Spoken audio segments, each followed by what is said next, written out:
I said, I just don't like all the ball thing, and he's like, I'm kind of a ball man, and I was like, it's just pickleball. Like, This is Big Dink Energy, the pickleball podcast that's half insight, half nonsense, and all entertainment. If you love pickleball, don't take yourself too seriously and think a little trash talk makes the game better, welcome home. This is the place where life and pickleball intersect. We celebrate the chaos, call out the nonsense, and put the fun back in dysfunction. You're either in or you're out. And if you're still listening, you're in. So let's go. Big Dink Energy starts now. Well, they do say that America runs on Duncan. Guess what? You can walk, sit, mosey, or stand with the Big Dink Energy podcast. You don't need to be doing all that running. We are the official podcast of pickleball here in your ear holes. Turn us up. all right, well, thank you. Thank you for that introduction. Thank you for my service. Listen, we've got a sponsor. There are a million apps for tracking your score, probably 1,000,001, 1,000,002 by now, but sadly, 0 for tracking the memories. Wah, wah. Until now, Dink and Dash is changing that. Badges, journals, photos, pickle, pals, the whole kit and caboodle, your whole pickleball story in one place. It's coming soon. Go look for it. Go get it. Go download it. Follow at Dink_and_dash now. Follow at Dink_and_dash now. Oh, so let's talk about a memory that I have. Oh. All right. And I did, since I have the beta version of Dink and Dash, I already put this in my Dink and Dash diary. Love it. that. We do have some betas out there. We do. We do. I'm normally an alpha. I'm mostly an alpha. I'm waiting for Gen Alpha to come out. So I want to talk about open play psychology, and it's just driving me crazy. Let's give them something Agreed. to talk about. So we played in a scramble recently, and So fun. at the scramble, there's a bunch of different levels. So there's like a 2-5 to 2-9, and there's 3-5, 4, whatever. So normally I play in the 2-5 with my friends that I go to pickleball with. Yes. Well, I guess they were missing some people in the 3s and they needed more people, so they bumped me up. That's not the story, okay? Oh, and I'm not excuse trying us. to say that, like, oh, I got bumped up. Excuse us. That's Matter not of the fact, story. the shine of your medals is in my Oh, eye. shut up. Can you move those, please? Oh, my God. So Pickleball royalty in the house, folks. anyway, Humble brag. it's not a humble brag. Just a brag. The 2-5s to 2-9, the group that I normally play with, they go up to the courts upstairs. Paupers. And Peasants. I had to go. No, we're the I best. stayed down in the little bubble area that the other people are playing in. So I was like, okay, whatever, which is fine. And the people I played with, they were great. They were nice. I had a Mostly. good time. When I went, I had a break. So I went out and I went up to visit Paddle Princess and my sister and son. Past all the vagrants and the tumbleweeds. And it's just better. It's so much more fun. The vibe is so much more better. Yeah. The Yes, vibe is so yes. much better. And it's nothing against the people that are higher level, but I mean, again, this is like the whole pickleball joy thing. Shout out So Pickleball Nikki. the biggest thing that I was like, this is why I just can't be in here, and I just don't want my duper to go up because so you know how the balls roll onto everybody's courts. That's fine. You pick them up and you hand them to them. Well, this ball rolled over to our court, and I already had a ball in my hand, so I threw that ball to the guy, and then I went to go run to get the other ball, and he was like, no. No. And I was He like, straight shut you down. yeah, I was like, and I just kind of looked at him like, I thought he was kind of joking at first, like we would have done, Yeah. you know, and he was like, it's a ball thing. And so he had to go get the ball that they were already using for their game. Sorry, now, sir. this isn't like a ball he brought from home. This No. isn't a special ball. This is the basket of balls that they already have. But because they started the game with that ball, that was the only ball they could use. Whatever. Very superstitious. So whatever. I mean, it's fine. People have their own things. I don't really care. But here's the funny part. I love this. Comeuppance. Yes. Let's So hear then the comeuppance. an hour later, a ball rolls over to our court. Our ball rolls and another ball rolls all at the same time into this little area. And he goes over there and I go over there, and I just kind of look at him like, what are you going to do now? Which one's yours? Which one? Did you mark it? He didn't know. So Yeah. what did he do? He just grabbed one. So it doesn't really matter. And it just aggravated me so much. That guy is sponsored by Massengill. Because, and you know what? Like, to each their own. But here's even funnier. So then I went and told the owner, I was like, it's just funny because he's like, how is it going? And I was like, it's fine. I said, I just don't like all the ball thing, And he's like, I'm kind of a ball man, And I was like, it's just pickleball. Like, it's a scramble. It's not a tournament. It's not duper rated. We're None there of just this to matters. Yeah. We're just having fun. So awesome. And so I was like, why does it even matter right now? Right. And so that's what I was thinking. Like, I don't want my duper to go up. Like, I'm still a 2.5. I'm probably better than that You now. are way better than that. Like, you held your own with the 4.0s. Like, I don't even play any duper things to get my duper rating up. So I don't even care. And apparently now you got to pay to get your shit fixed. But anyways, that's a whole different story.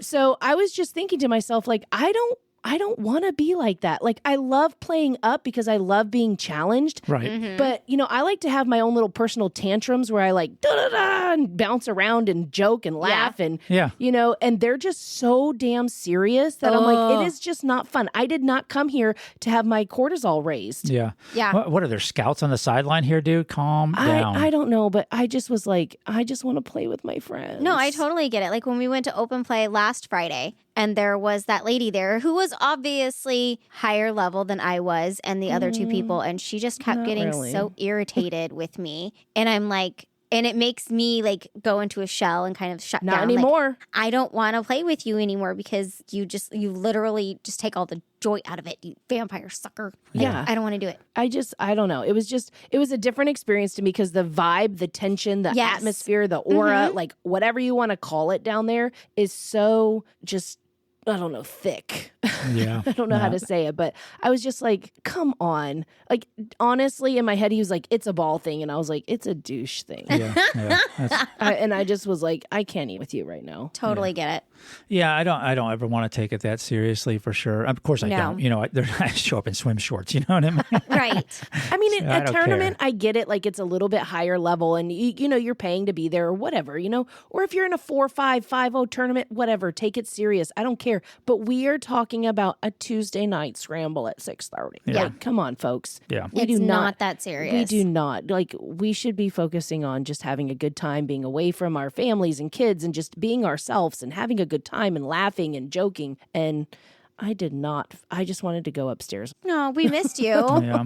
I did go up there and All visit. of our lower level players, we missed you. I know. All It was It was a lot of fun, though. All the peasants up there. It's not peasants. It's more fun. It is. It's a sure. lot more fun because, like I said in the Just the Tip on last episode, we laugh at our mistakes. Yeah. We, aren't like super serious about it. And when there are people who are like super serious at an open play or at a scramble, when you mess up, you feel like, oh shit, like, ooh. Yeah. Like I'm And trying to I just want to think. laugh and be like, yeah, I completely whiffed that while doing arabesque and spinning all at the same time. Right. And I look like a fool. And that's what makes it fun. I agree. Yeah, I'm trying to like, is he logging this ball? And it was 68 degrees tonight. This is the ball. I initialed the ball and dated the ball, and I keep You this should at be home. like, it doesn't have your name on it. It just like, I totally, when he was like, it's a ball thing. And I was like, oh shit, you're serious.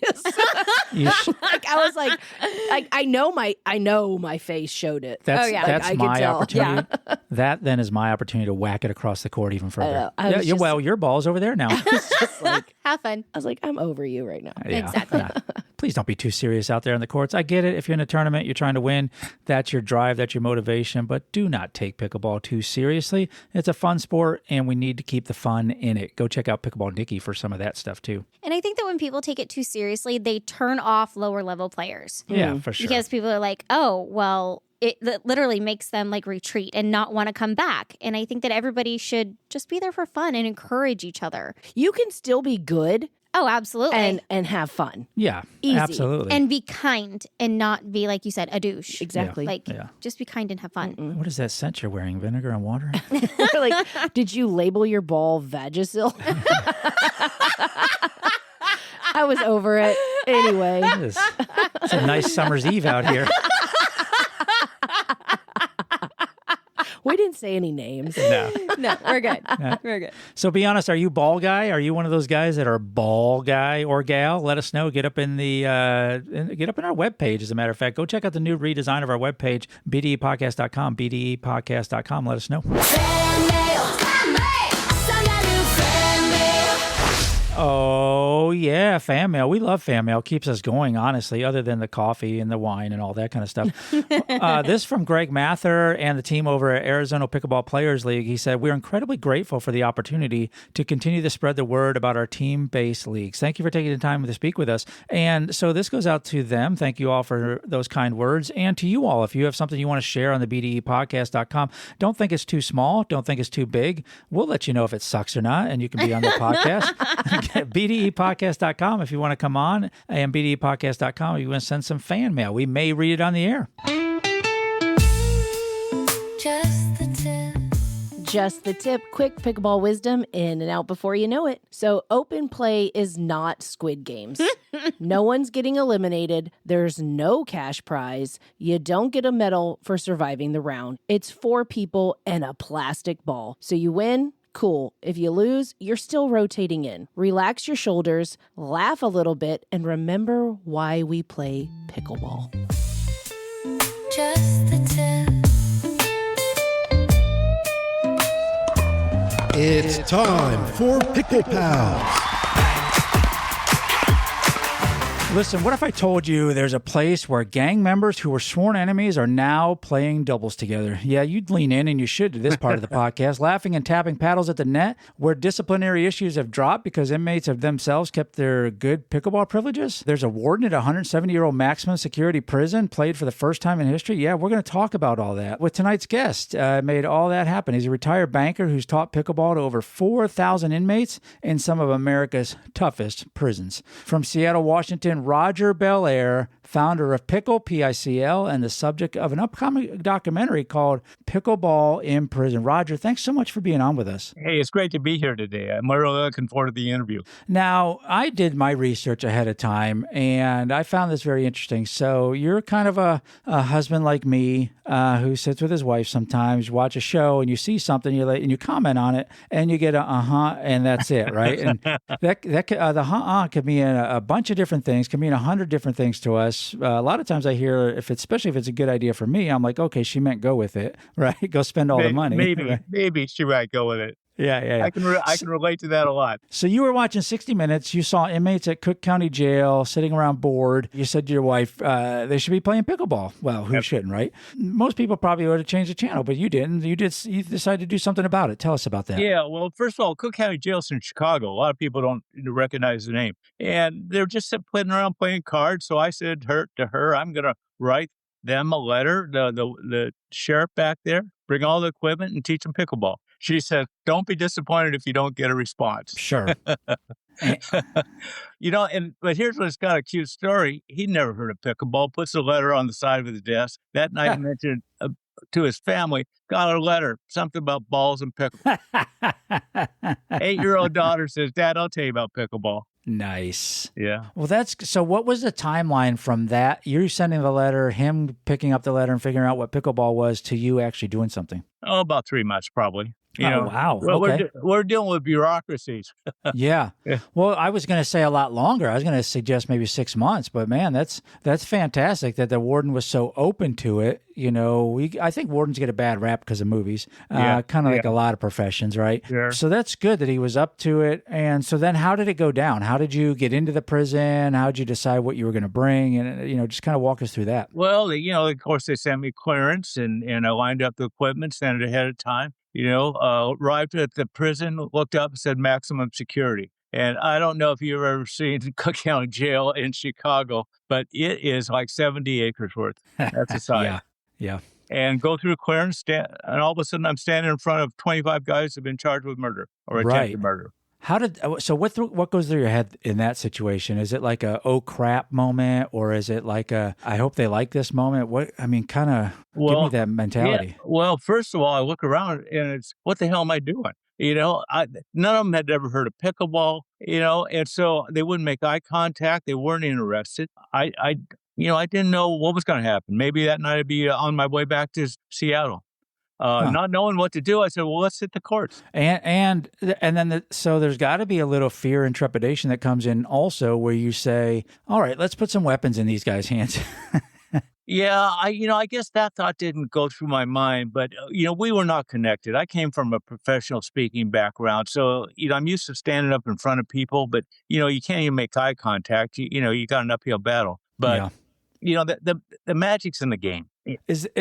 Is that when the energy shifted? Like when you showed them, how to serve and then how to rally, how to dink, when you started showing them some of the skills, is that kind of when the energy shifted? It shifted even before I said anything. They were out there just whacking the hell out of it, of course, because that's what guys do. And all of a sudden they turned into like third graders on the playground. And they went from not listening to anything I had to say to, listen to everything I had to say. Wow. Yeah. This is such an amazing story because you've created it other places. One of the things I want to talk about before we call out some of the other locations you've been to is the 4 rules, right? You have 4 rules, kind of the centerpiece of what you do. Tell us about the 4 rules, why it's so important for the environment. Well, you are really going to enjoy this story with your background. And I'm a storyteller. You want to give people information a little bit at a time, let them connect. Well, the 4 rules are, serve underhanded. You have the 2 balance rule, get them out on the court, let them do that, bring them back, teach them about the kitchen. And then after scoring, we play mini games to 7. All right. So, and they're just, as guys would be, just so excited. And I pull everybody in almost like a football huddle. And I say, guys, how many rules are there? How many did I tell you? Some guys say 3, some say 5, some say 4. And I say, you're right. There's 4 rules. How many 3? Okay. So, we have the winners and we have those that came in second place. We meet the net and we have a group hug. There you These guys froze. I bet. You could hear a pin drop. They went from sky high to reality in about 13 seconds. And they didn't know what to think. So what I did was I put my paddle up. We tapped paddles. And I said, guys, that in pickleball is a group hug. It's one of the 4 rules, and you will do it. All right? Nice. And just follow what Roger says, and nobody will get hurt. Of course, that breaks the ice a little bit. But I've done that in many prisons, but I got to tell you, the most enjoyable part for me of the day is when I leave and I hear, group hug, everybody, group hug. Yeah, we've said it so many times on this podcast that pickleball is one of those unique sports where you don't have to know anything about it. You've never had to play before. You don't even have to have the right equipment, right? Everybody at some point had those wooden paddles from Walmart, right? Came in a mesh bag with 3 balls, and you just started. And the community is what really keeps you going. Mm-hmm. And and those guys in those situations, they have the 4 walls all day long. They have a routine all day long. It's all planned out for them. Every single day is the same, pretty much. And, something like this, a bright spot comes into their day. And then now they're building some camaraderie and relationships around a sport. Man, I think that does so much for the human heart, for them and for their, for their soul a little, I'm guessing too. Yeah. Absolutely. And Chicago's a tough place. They have 50 gangs there. 50 gangs, if you can believe it. And of course, rival gangs don't have anything to do with each other. That was the case before pickleball was introduced. Right. And I'm sitting on the bench with a guy, and he said, look out there, Roger. I look out there. I don't see anything. He says, you don't understand. These are rival gangs, and they're playing with and against each other. Yeah. Yeah. How heartwarming is that? That just has to do some good for our society. Yeah, maybe some healing is going on there. Maybe some actual conversations are happening in those moments, or even the unspoken conversations where like, hey, we can exist. We can exist in the same space together. We don't have to try to kill one another. There's so many messages I think that can be translated out of this, and I really hope they are. I'm sure you're doing a great job of that. Now, you went to San Quentin also. That's an old everybody. I mean, there's so many movies about San Quentin.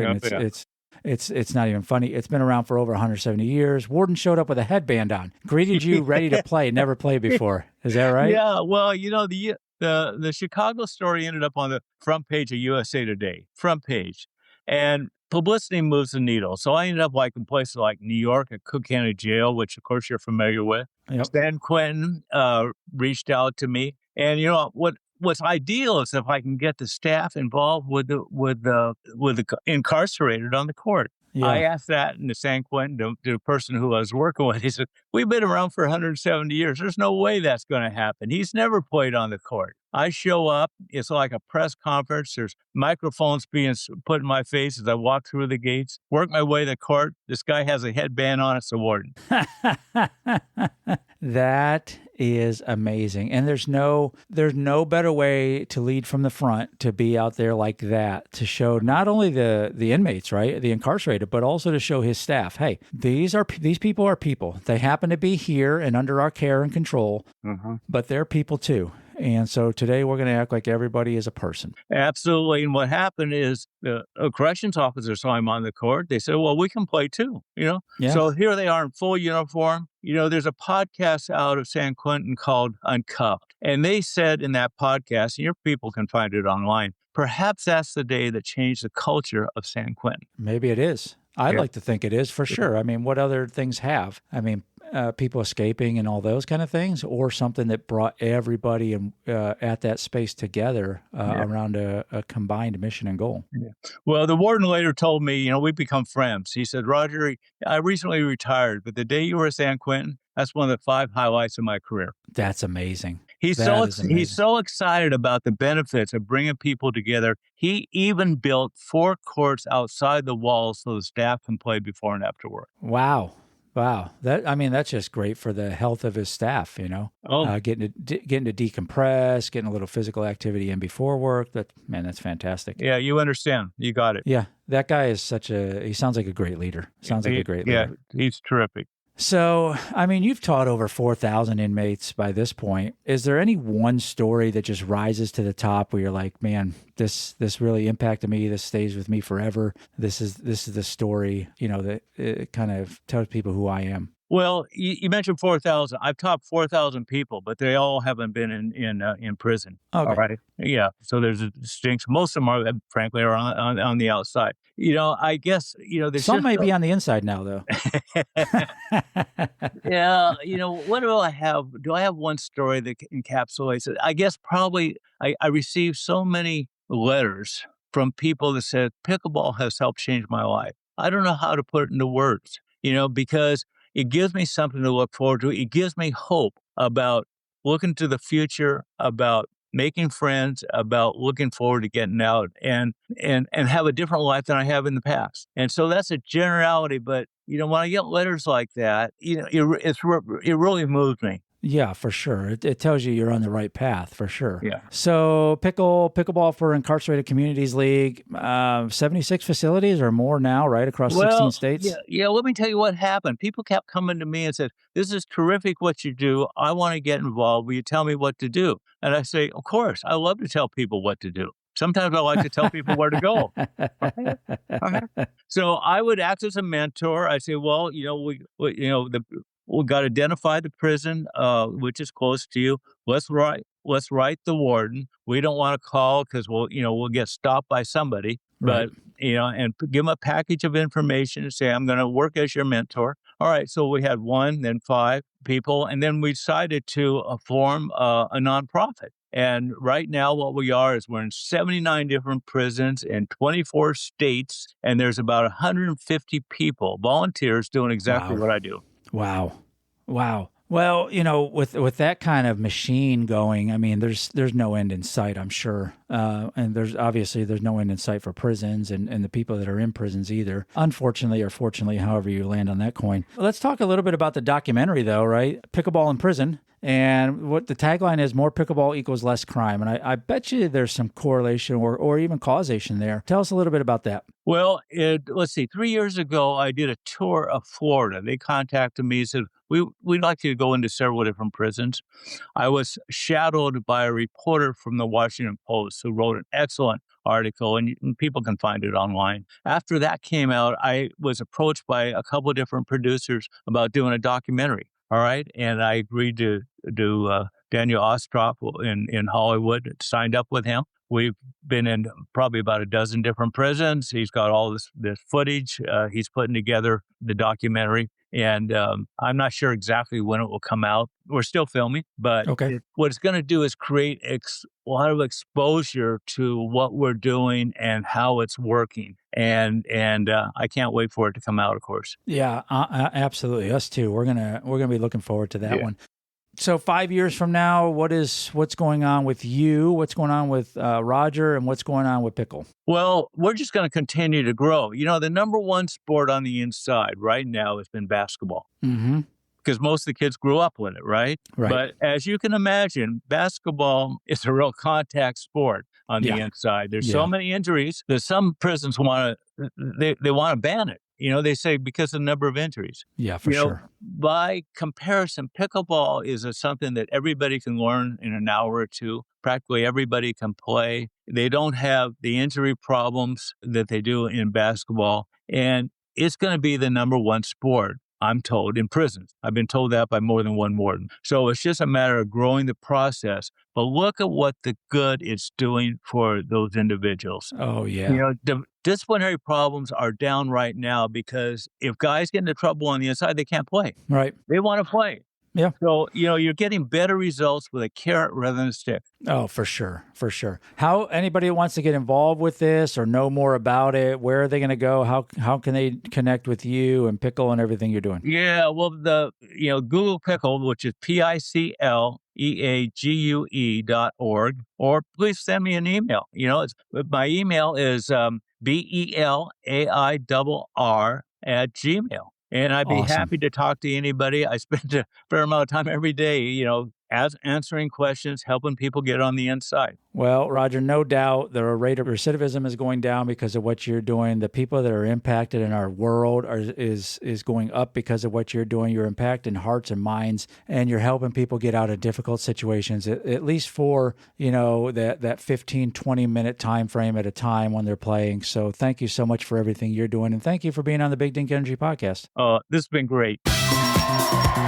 It's time for Pick Six. Thank you, Mr. Announcer Man. Pick Six is where we take one question, each bring two answers, and immediately regret agreeing to this segment, just like most of the podcast. Today, we've got for your ear holes, Victorian insults that would still work today. Victorian insults that would still work today. And I think we're going to try to read them in voices. I'm going to use these on the pickleball court. Our specific accent. Okay, so my first one is, you rank, ill-natured varlet. Why do I sound like Yosemite Sam? Oh, my gosh. Totally. Ooh, rabbit. That was wrong accent. Good Lord. Put your six-shooters away over there and your red That's mustache. Hilarious. Okay. I'd agree with you, but then we'd both be wrong. Sir, I would challenge you to a battle of wits, but I see you are unarmed. Well, you're about as useful as a chocolate teapot. There you go. A chocolate teapot. I envy those who have yet to make your acquaintance. You, I believe, have delusions of adequacy. Why can't I get the accent? You want to try one more? Okay, you absolute clot. Clot? Clot. Like a blood clot? No, a clot is a clump of dirt. Clump of dirt. Oh, Yeah. First thing that came up in my mind You was absolute. I feel, what was the lady's name in Jane? What was that show you used to watch? Oh, yeah, that one. Calamity Jane. Oh, yeah. What Calamity show was Jane? that? It was an HBO series on West Anyways, End, that's yeah. how I feel like I sound. Yeah, less swearing and less Yes. slurring. there you Yeah. go. Anyways, that's how I feel like. I could not get that right. BDEpodcast.com, BDEpodcast.com. Tell us your Victorian insults that would still work today. And send us a voice memo if you want and do it in a voice. Yes, we would love to hear your accents. Yes. News you can use. Hot off the presses, just in. Pickleball continues to collect the most random celebrity crossovers. Recently, Robert F. Kennedy Jr. and Kid Rock were spotted playing pickleball together. Hell yes. Yes, With that a combo. bald eagle in the background. Photos and clips made the rounds online, mostly because people weren't expecting those two to be bonding over dinks and third shots, but they also did like a whole thing about their workouts and all of that. So no scandal, no controversy, just pickleball being pickleball. The great unifier of unlikely duos. At this point, if you're famous and not playing pickleball, are you even trying? Yeah. Ball with the ball, the paddle kitchen. Oh, God. Oh, no. Yes. Let's Yes. never. There's Yes, those pain meds please. coming through. Replay that in your radio. So, I just want to know, was Kid Rock like, oh, I need to talk to the agent? Like, well, I think, politics aside, I don't even care about all that. But, they both are in great shape. Yeah. So I think it was a whole fitness thing about how they stay in shape. And especially, they're older. Yeah. Yes. How old is RFK? Oh, he's 70s. 70s. Dude is stacked. Yeah. Yeah. Yeah. You know, He's looking good. He's yeah, looking Silver Kid Fox Rock, on for sure. Kid Rock is, I go to him for wardrobe advice. yeah. Kid Rock, love it. I love a chapeau and a wife beater. oh, my gosh. Hell yeah. I thought it was just cool because it showed them That's playing really pickleball. cool. And It's they just- play, so I want to know the backstory of how they became connected because I think that would be really cool. yeah. So well, I'm sure it's through the president of some. They're in those circles now where we're, America is America now. Yeah. So- Don't come at us for that. All yeah. right? Don't come at us. It was cool. Don't come at us at all.